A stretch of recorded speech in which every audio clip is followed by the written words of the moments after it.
제가 미국에서 53년을 살고 있는데 뭐 제가 미국을 갈 때는 정말 한국에 희망이 없어서 갔습니다.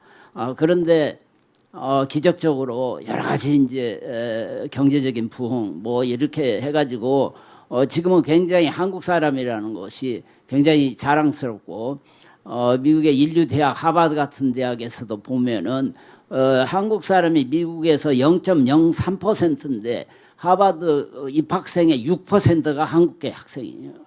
그러니까 엄청난 수재들이 많죠. 우수한 사람이 많아요. 참 자랑스럽고 하는데 이게 뭐 아직도 그냥 한국의 세계에서 자살이 제일로 많다. 이런 얘기를 들으면 아주 그냥 뭐랄까 창피스러워서 뭐 자랑하기가 힘들 그런 심정에 있습니다. 그래서 제가 이렇게 생각해 보면은 요새 이렇게 여러 가지 이제 우리 때를 비교해서 보면은 도덕 교육이라든지 여러 가정 교육 또 주일학교 교육 이런 것이 엄청나게 이제 변화돼 가지고 요새 젊은 사람들은 생각이 가치관이 너무나 달라진 거예요. 그래서 이제 제가 늘 생각해 교회가 한국에 엄청나게 많은데 교회가 교회에 대한 사명을 제대로 하지 못하는 것이 문제가 아닌가 이렇게 생각. 또 이제 아시겠지만은 뭐 최근 이렇게 이제 발표되는 거 보면은 교회에 대한 그 지탄 또 목사님에 대한 신뢰도 뭐 이런 것이 뭐 형편없이 떨어져 있거든요. 그런데 그게 왜 그러냐 이거예요. 근데 우리가 이렇게 이런 교회 안에서 그냥 예배 잘 보고 찬송 잘하고 이렇게만 해가지고는 우리가 제대로 믿는 게 아니라는 생각이 들어요. 예수님을 믿으려면은 예수님이 가르치신 것을 우리가 따라서 해야 되고 예수님에 대해서 물론 잘 알려면은 성경을 잘 많이 읽고 이제 예수님을 닮아가야 되는데 이게 이제 세상 밖에서 우리가 교회 안에서 지금 아무리 여기서 뭐 우리가 좋은 말씀 듣고 잘 떠들어도 세상 밖에서 정말 그 소금과 빛의 역할을 잘 못하면은 그야말로 말짱 헛거라는 생각이 들어요. 지금 우리의 문제가 이 믿는 사람들이 실제로 우리가 예수님이 가르치신 대로 겸손하고 내 이웃을 얼만큼 사랑해서 내가 하고 이런 것을 늘 생각하면서 내가 과연 하루하루 예수님을 닮아가는가 이런 생각을 하고 살면은 이게 뭔가 달라질 텐데 그렇지 못하고 교회 안에서만 우리들끼리 이렇게 그냥 말씀 듣고 찬송하고 이렇게 하면은 절대로 우리가 예수님을 닮아가는 우리 성도가 될 수 없다 이런 생각이 듭니다. 그래서 정말 여러분께서 한 사람 한 사람이 우선 가정에서부터 우리 자녀들한테 내가 왜 예수를 믿는가를 우선 정확히 배우고 알고 그 다음에 그 예수님을 닮아가는 것을 실제 보여줘야 안 믿는 사람들이 우리를 보고 믿게 되도록 그렇게 애써야 됩니다 하는 얘기를 먼저 말씀드리고 싶습니다. 우리 인간은 누구든지 행복하기를 뭐 바라고 반드시 그렇게 만들어주기를 원하게 창조되어 있어요. 옛날 소크라테스, 플라톤, 아리스토텔레스 때부터 다 그 성인들이 이렇게 이제 우리 인간의 삶 이런 걸 얘기할 때 반드시 우리가 건강해야만이 행복할 수 있다 이런 얘기들을 많이 했어요. 뭐 다 아시겠지만 건강치 못하면 아무리 출세하고 돈이 많아도 그 소용없다는 건 뭐 이미 많은 경우를 통해서 알 수 있습니다. 특히 저는 이제 그 암 환자를 많이 살아보니까 정말 안타까운 게 많아요. 이 한국에서 참 많은 사업으로 성공하신 분들이 마지막에 좀 쉬려고 하는데 그 죽을 병이 걸려가지고 그냥 그 억울하고 분통 터지게 잠을 못 자는 그런 경우를 제가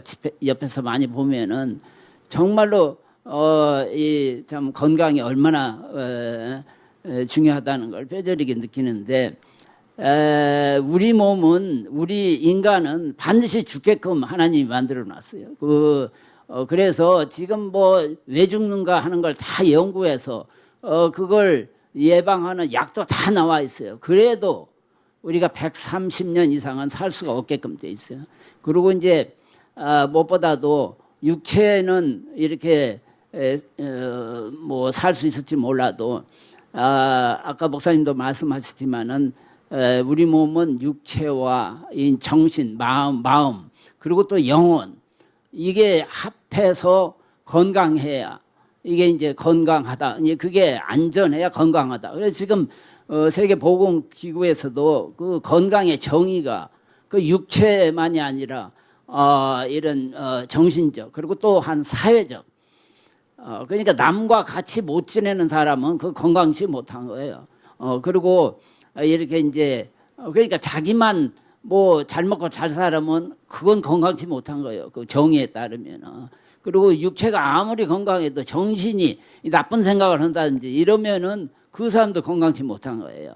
근데 이런 것이 뭐 수천 년 전부터 잘 알려져 있는데 최근에 이런 걸 과학적으로 이렇게 다 증명하는 많은 그 연구가들의 논문이 나왔어요. 그러니까 한 20년 전에 리더스 다이제스트에서 굉장히 이제 논문들을 많이 제가 있는 지금 UCI 유니버스 캘리포니아 어바인의 교수들도 발표를 했는데 그 병을 누가 제일로 안 걸리나 보니까 이게 음악가들이 제일로 안 걸려요. 지금도 그렇고 치매가 제일로 안 걸리는 사람들이 노래 부르고 이렇게 악기하는 사람들이에요. 그리고 이제 그 중에서도 보니까 교회 성가대원들이 제일로 병이 없어요. 그래서 이제 그걸 피 검사를 해보니까 이 면역 세포가 보통 사람보다 많아. 또 최근에 나온 것들은 이제 우리 몸에 그 유전자라는 여러분이 아시겠지만 우리 몸 안에 세포가 있어요. 세포 안에 핵이 있어요. 그 핵 안에 이제 유전자 물질이 있어요. 그게 이제 이 사람은 한 이제 23쌍으로 해가지고 그다음에 남자 여자와 달리 XX하고 XY 이게 구별돼서 그거 이제 유전 물질가 있고 그 성분이 이제 DNA라는 핵산인데 그 핵산 안에 이제 4가지의 염기가 이게 이제 30억 개 쌍으로 배열이 돼 있어요. 이 사람마다 다 그 배열이 달리게 돼 있어요. 타고날 때부터 그건 절대 변할 수가 없어요. 그러니까 누구든지 똑같은 생각을 할 수가 없게끔 돼 있어요. 반드시 이게 내 마음에 안 든다. 제가 제가 말씀드렸지만 미국에서 7개 도시를 돌면서 살면서 한국교회에 가가지고 그 교회에서 갈라지지 않은 교회가 없었어요. 제가 다니는 데는. 근데 그 교회에서 왜 갈라지나 보니까 전부 다 집사, 장로, 목사님들 일반 신도들은 관심이 없는데 교회를 사랑하는 사람들이 이게 말썽을 피워요. 왜냐하면 자기 주장을 내세우니까. 그리고 자기 남 그 생각이 자기 마음에 안 든다는 거야. 또 이제 요새 제가 이제 대학원 학생들을 주로 가르치는데 60명 중에 한 40명이 여자인데 결혼들 하나도 안 하고 있죠. 그래서 왜 왔냐 하니까 마음에 드는 사람이 없다 이거야. 근데 절대 마음에 드는 사람이 나타날 수가 없게 돼 있어요. 생각이 다르니까. 그러니까 그게 기본 진리예요. 기본. 그러니까 절대 마음에 들게 하려고 또 고치려고 애쓰면 그건 싸움뿐이 안 돼요. 그렇게 돼 있어요. 우리 몸은. 그런데 이제 그 DNA가 이게 RNA로 이제 변화돼 가지고 그 RNA가 그 다음에 단백질로 변화돼. 그 단백질에 이제 여러 가지 물질이 호르몬 또 효소 이런 것이 이제 세포 조직에 이제 영향을 미쳐 가지고 우리 몸이 이제 활동을 하고 생각도 하고 이렇게 돼 있어요. 그게 이제 원숭이 침판지 그 DNA를 비교해 보면 거의 98% 99%가 인간하고 똑같아요. 그래서 이제 그 다윈이라는 사람이 우리가 인간이 동물에서 이렇게 진화돼 가지고 왔다 이렇게 하는데 그 RNA를 조사해 보면 그 비슷한 것이 한 30%뿐이 안 돼요. 30%. 그러니까 그리고 1% 인간과 인간 개개인의 그 다른 것도 1% 이내예요. 그래도 그 조금 달라도 하는 짓은 정반대일 수도 있어요. 그런데 자간 이 이제 생각이 이 DNA가 그 이제 프로테인을 만드는 이제 과정에서 이게 다르게 해가지고 물질의 양과 그 기능을 다르게 하는 거예요. 그 이제 혹시 최근에 나온 책인데 공감하는 유전자라는 책이 한 3주 전에 나왔어요. 이건 독일의 아주 유명한 내과 의사인데 그 사람은 이제 신경학을 또 연구하는 유명한 학자인데 이 사람이 이제 독일 말로 작년 말에 써가지고 나왔는데 그 매경신문의 특파원이 그걸 읽고 감명을 받아가지고 매경신문사에서 그걸 독어 교수들한테 번역을 시켜가지고 3주 전에 나왔어요. 근데 그 책은 한 50년 전에 이제 이기적인 유전자라는 책으로 그게 이제 유명한 리차드 더큰이라는 사람이 나와가지고 우리 그 유전자 그 사람은 유전자 학자가 아닌데도 이제 그런 책을 썼는데 그 사람 주장은 그런 이제 다윈 그 진화론처럼 이렇게 이제 강한 사람이 약자를 지배하고 그 이제 강한 유전자가 결국 이제 성공을 하고 뭐 이렇게 해서 차별되게 이제 그 이론을 전개했는데 그 공감하는 유전자를 바워라는 교수가 이제 그 유전자 전문가예요. 그리고 이 사람이 그 IL6라는 그 유전자 물질을 발견한 사람인데 그게 뭐냐 하면은 우리 몸에서 병이 생기려면은 그 화학적인 이제 반응이 생기는데 거기에서 나오는 물질이에요. 그 물질을 피해서 이제 우리가 측정할 수 있는데 이 감옥소에 있는 사람하고 그렇지 않은 사람 또 이제 이 교회에서 열심히 봉사하는 사람과 그렇지 않은 사람 이런 사람들 피부를 뽑아서 조사해 보니까 엄청나게 차이 나는 거예요. 그러니까 그 사람의 이제 그 연구를 보니까 완전히 우리 생각이 우리 몸을 조정하고 있어요. 그러니까 그것도 옛날부터 알려진 거예요. 소크라테스가 거의 3000년 전에 육체는 마음의 종이다 그랬어요. 이게 생각을 어떻게 하냐에 따라서 우리 몸이 가지각색으로 변하게 돼 있어요. 근데 그것을 이 책을 통해서 보니까 그 유전자가 이미 생각을 어떻게 하냐 해서 올바른 생각을 하냐 아니면 나쁜 생각을 하냐에 따라서 벌써 우리 몸에 이제 나오는 호르몬 여러 가지 효소 이게 벌써 달라지고 있어요. 그러니까 우선 우리가 건강하려면 생각을 올바르게 해야 돼. 생각.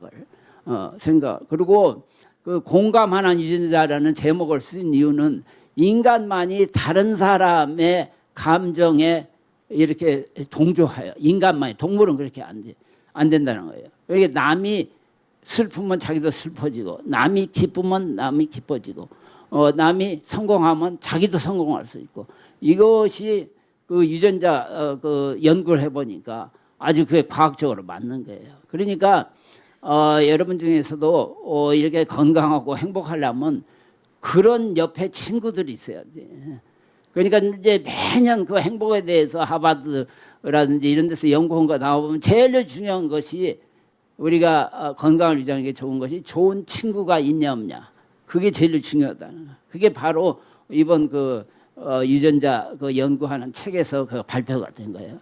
그런 걸 이제 제가 읽고 생각해 보면 이 교회 다니는 것이 가장 그 건강을 만드는데 우리 교인들끼리 서로 교제하고 좋은 생각을 가지고 좋은 말씀을 듣고 찬송하고 이 찬송이라는 것이 기도를 갖다가 노래로 만든 거잖아요.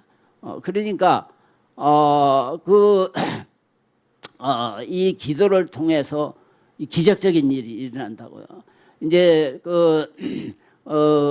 제가 개인적인 경험으로 이제 암 환자들 뭐 암뿐만 아니라 모든 만성병은 고칠 수가 없게 돼 있어요. 연구하면 할수록 못 고치게 돼 있어요. 그러니까는 못 고치는 병을 가지고 제주도에 사는 사람이 서울대학에 오나 서울 사람이 제가 있던 그 세계적으로 제일로 유명한 안병원을 오나 아무 소용없어요. 죽을 사람은 어쨌든 죽게 돼 있어요. 어디 가나. 그런데 제가 지금도 서울대학에 와서 보면 막 도태기 시장이에요. 도태기 시장. 근데 그 와가지고 그냥 불평불만이죠. 3분 뿐이 의사가 못 보니까 거기에 대해서 막 욕도 하고 시비를 걸고 하는데 아무 그게 근본적인 이해를 못해서 그래요. 못 고치는 병은 절대 못 죽고 못 고치게 돼 있어요. 어디 가나. 그리고 지금 이제 그 뭐 고치려고 뭐 약들이 많이 나오는데 그건 전부 다 일시적으로 그 진행을 좀 천천히 한다든지 뭐 이렇게 이제 여러 통증 뭐 이런 거 좀 적게 하고 이 정도지 근본적으로는 못 고치게 우리 몸이 그렇게 되어 있어요. 그러니까 죽고 사는 것은 반드시 또 우리한테 달려 있지 않아요. 이미 다 우리가 태어날 때 이미 프로그램이 돼 있어요. 그러니까 근심 걱정을 뭐 아까도 여러 우리 찬송이나 또 말씀에서 하는데 제가 이제 그 33년간 그 암병원에서 그 병원은 이제 세계에서 3분의 1 환자가 3분의 1이 세계에서 여기저기서 오는데 이제 그중에 한국의 부인들도 꽤 오시는데 이렇게 제가 그저 대충 비교를 해보면 한국 사람이 치료가 제일로 안 되는 거예요. 한국 사람이 특히 한국 여자분들이 세계에서 제일로 치료가 안 돼. 그 안 되는 이유가 이게 쓰잘데없는 근심 걱정을 다 하는 거예요. 온 세상 근심 걱정을. 근데 근심 걱정을 하면은 우선 우리 몸에서 이 글레린이라는 호르몬이 그 뇌에서 나오는데 그게 안 나와요. 그러니까 식욕이 탁 떨어져. 식욕을. 그 식욕이 떨어지면은 이게 전부 다 항암제라는 게 다 이게 독약이거든요. 이것이 뭐 암만 죽이는 게 아니고 정상 세포까지 죽이니까 견딜 수가 없죠. 한국 환자는 다 굶어 죽어요. 암으로 죽는 게 아니라 먹지를 못해가지고.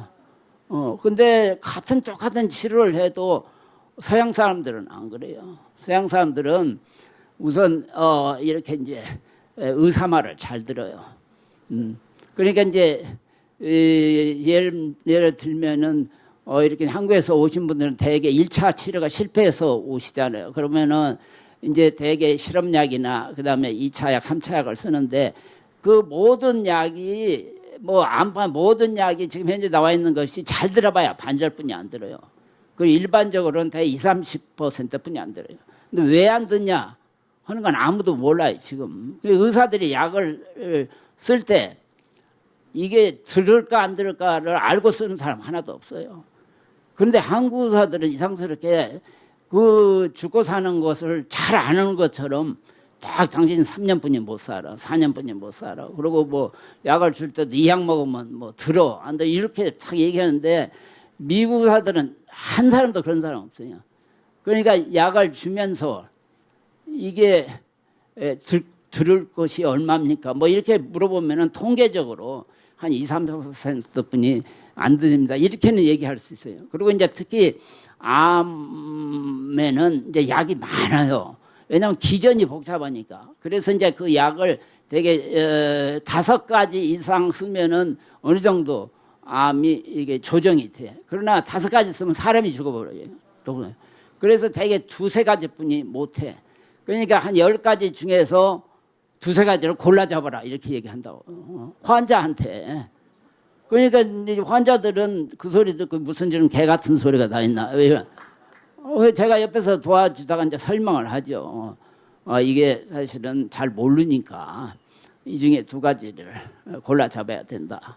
그래가지고 이렇게 하면은 야 괜히 왔네. 여기까지 비싼 돈 들이고 이렇게 얘기해요.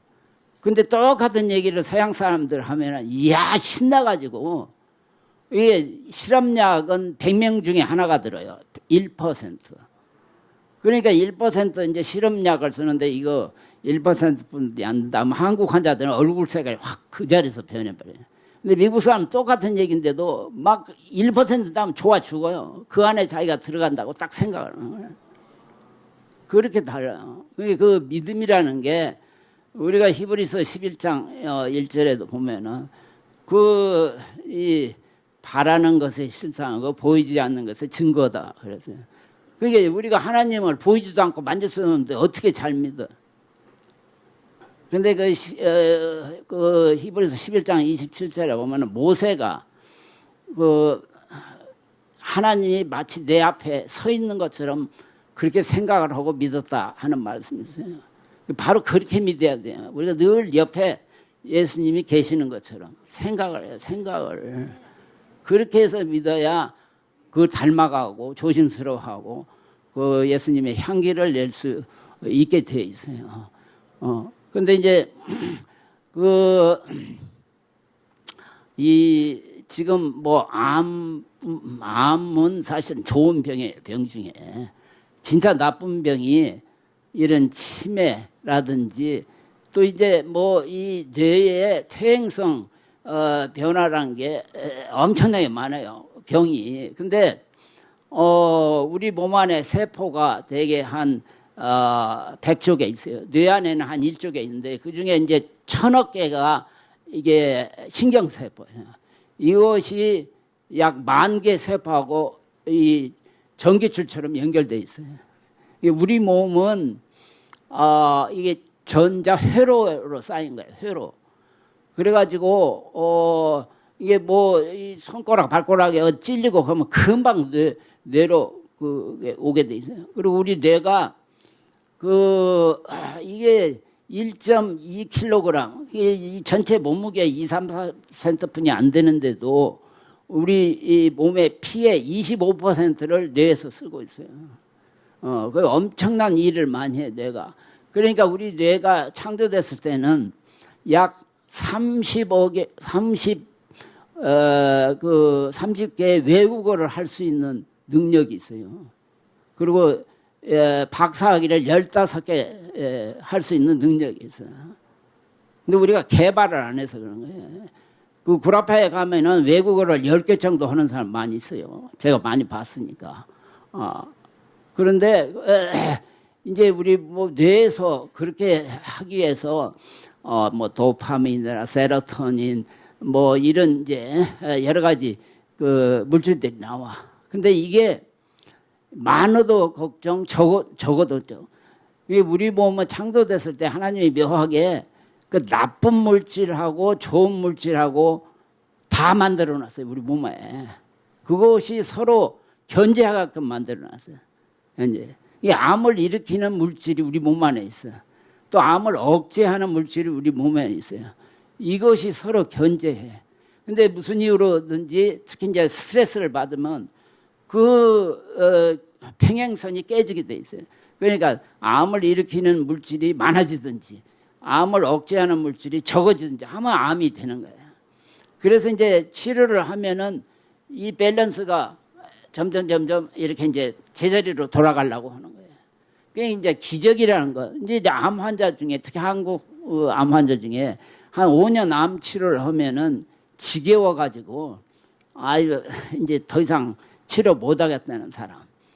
뭐 제가 잘 아시는 분이라 얘기하기가 좀 죄송스럽긴 한데 가령 현대의 정세영 회장님 또 패러다이스의 전낙원 회장님들은 한 7년 반 치료하시다가 치료를 안 하셨어요. 그분도 얼마든지 오래 살 수가 있는데 그냥 치료를 안 해버렸어요. 더 이상 이렇게 살기는 싫다 해가지고 그래서 돌아가신 거예요. 근데 이제 그런 분들이 많이 있어요. 제가 한 2, 3주 전에도 만난 분인데 의사인데 한 35년 전에 오줌에서 피가 나왔어. 조사해보니까 거기에 암세포가 있어.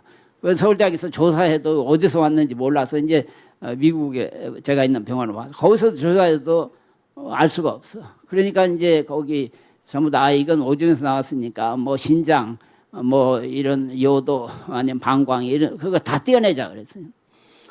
근데 그분이 그때 50대 초반인데 무슨 이유인지 이제 이혼을 해가지고 젊은 간호사하고 6개월 전부터 살게 됐는데 그런 일이 벌어진 거야. 그러니까 한국 사람은 그 방광 이제 아니면 뭐 이런 똥통이죠. 이것을 여기 배 앞에다 차면은 아주 세상 끝으로 생각해 한국 사람은. 근데 미국 사람은 똑같은 걸 차도 너무 좋아해요. 그게 화장실에 다닐 필요도 없고 그냥 플라스틱 백만 살짝 가르면은 그거 요새 깨끗하게 잘 나오거든. 그러니까 그거 하면 더 좋아해요. 근데 한국 사람은 그거 다르면 아주 세상 끝으로 생각해요. 그렇게 달라요, 그것도. 그러니까 이분도 그렇게 달아가지고 난 살고 싶지 않다. 그래서 그러면 그냥 지켜보자 해서 한 5년간 지켜보는데 계속 피해서 암세포만 나오는 거야. 그러다가 5년 만에 막 전신이 다 퍼졌어. 그런데 이게 어디서 왔는가를 모르니까 약을 고르기가 힘들어서 그냥 제가 옆에 도와주는, 저는 주치의는 아니었으니까 옆에 도와주면서 그냥 흔히 쓰는 3가지 약을 합해서 써보자 해가지고 썼더니 그냥 한 2달 만에 싹 없어졌어. 그래가지고 지금도 왜 그 약이 그렇게 들었나 하는 건 아무도 모르죠. 근데 이제 그래가지고 한 10년 동안 괜찮았어. 근데 또다시 이제 나오는 거야. 오줌에서. 그 이분이 아이고 이제 지쳐서 왔다 갔다 하기도 싫고 이제 그만두겠다. 그래가지고 지켜보자 해서 지금까지 지켜보는데 지금 37년 됐어요. 그러니까 지금도 나와요. 근데 아직도 몰라. 그리고 이제 제가 그런 이제 뭐랄까 기적적인 사람을 많이 봤는데 이걸 과학적으로 설명할 수가 없어요. 단지 이제 아까도 말씀드린 그런 어떤 좋은 것과 나쁜 거에 그 밸런스가 다시 돌아온 거야. 그래서 이제 그런 사람들 조사해 보면 암이 없어진 사람은 거의 없어요. 그대로 다 있는데 어느 순간에 자라지도 않고 퍼지도 않고 그대로 있는 거야. 내년에. 이제 그게 우리 몸의 특성이에요. 그래서 이제 가령 이제 스티브 호킨스 같은 사람, 그런 사람은 뇌에 아주 루게 디지즈라고 그 퇴행성 변화인데 그건 뇌 안에 있는 이제 신경세포 중에 모터 이렇게 이제 근육을 주장하는 그 세포들이 망가지는 거예요. 그래가지고 근육세포가 망가지니까 전부 다 근육의 퇴화, 그 다음에 기력이 없어서 걷지도 못하고, 그 다음에 이 성대에 있는 근육이 다 퇴화되니까 말을 제대로 못하고. 그 환자는 지금도 3년 이상 사는 사람이 없어요. 옛날에는 그런 환자가 한국에 드물었는데 지금은 꽤 많아요, 한국도. 무슨 이유인지. 그래서 다 3년 안에 죽는데 그 사람은 51년간을 그 병원으로 살았어. 그러니까 이제 3년 지나면서부터 기자들이 당신은 다른 사람 다 죽는데 당신은 왜 안 죽냐 하니까 2가지만 얘기했어요. 나는 매일, 그 사람은 기독교인이 아니야. 그 사람은 무신론자예요. 왜냐하면 자기가 빅뱅이라는 그 이론을 전개해서 우주가 어떻게 생겼다. 이것을 이제 이렇게 하고 만들고 해서 이제 뉴턴, 아인슈타인 이런 사람하고 맞먹는 물리학자잖아요. 그런데 그분이 매일 아침 자기는 일어나서 오늘 죽을지도 모르니까 내가 오늘 무엇을 해야 될까 해가지고 자기가 노트에다가 이렇게 쓴 거예요. 그러면서 그 사람은 또 그 독일 히틀러가 제일 좋아하는 와그너 음악이 있어요. 웅장한 음악. 그걸 들으면서 생각을 깊이 했다. 그래서 1시간 정도. 그리고 매일 저녁 자기 전에 오늘 그래도 죽지 않고 살아서 내가 계획했던 일을 어느 정도 할 수 있다. 그 감사하는 그 마음을 가졌다. 이렇게 이제